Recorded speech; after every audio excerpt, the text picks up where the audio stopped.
रोजगार पद्धतीसाठी जर्मनीत पाठवणं असं म्हटलंय, आपली पहिली प्रतिक्रिया? खरं तर नारायण राणे गेले 35 वर्ष निवडणुका आल्या की लोकांना रोजगार देतो अशी आश्वासनं देत असतात आणि त्यावेळी ते नवीन नवीन उपक्रम राबवत असतात. आपल्याला माहिती असेल की याआधी महिला भवनमध्ये अनेक महिलांना रोजगार देतो. सिंधुदुर्ग जिल्ह्यामध्ये कणकवली येथील वागदे येथे कौशल्य विकासाचा बोर्ड लावून त्या ठिकाणी उद्घाटन करण्यात आलं आणि त्या ठिकाणी सुद्धा असेच प्लंबर, इलेक्ट्रिशियन असे हजारो तरुणांना रोजगार मिळाला मुंबईत म्हणून सांगितलं आणि तेही प्रकल्प गेले 15 वर्ष ती पाटी पण त्या ठिकाणी नाही आहे. याआधी सुद्धा कुडाळमध्ये सुद्धा अशीच पाटी लावण्यात आली की तिथे पण कौशल्य विकासाच्या नोकऱ्या देतो म्हणून सांगितलं.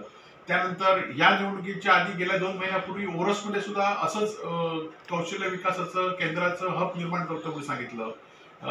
याआधी सुद्धा 3 वर्षापूर्वी आपल्या खात्याच्या मार्फत अनेक लोकांना रोजगार, अनेक लोकांना कर्ज मिळणार सांगितलं, परंतु अस्तित्वात मात्र त्यांच्या स्वतःच्या मालकीच्या ऑफिसमध्ये आपलं एक खातं भाड्याने देण्यात आलं एवढंच त्यांनी काम केलं आणि त्यामुळे निवडणुका आल्या की त्यांच्या दोन्ही मुलांनी रोजगार मेळावे घेतले आणि या रोजगार मेळाव्यांना हजारो लोकांना नियुक्तीपत्र दिली, पण त्यातला एकाचाही रोजगार 2 महिन्यापूर्वी टिकू शकला नाही ही वस्तुस्थिती सिंधुदुर्ग जिल्ह्यातल्या तरुणांना माहिती आहे. आणि त्यामुळे आता खरं तर तुम्ही 10,000 तरुणांना जर्मनीमध्ये पाठवता म्हणून सांगता, ते 10,000 जाऊन देत, फक्त तुमच्या 2 मुलांनाच तुम्ही जर्मनीला पाठवा.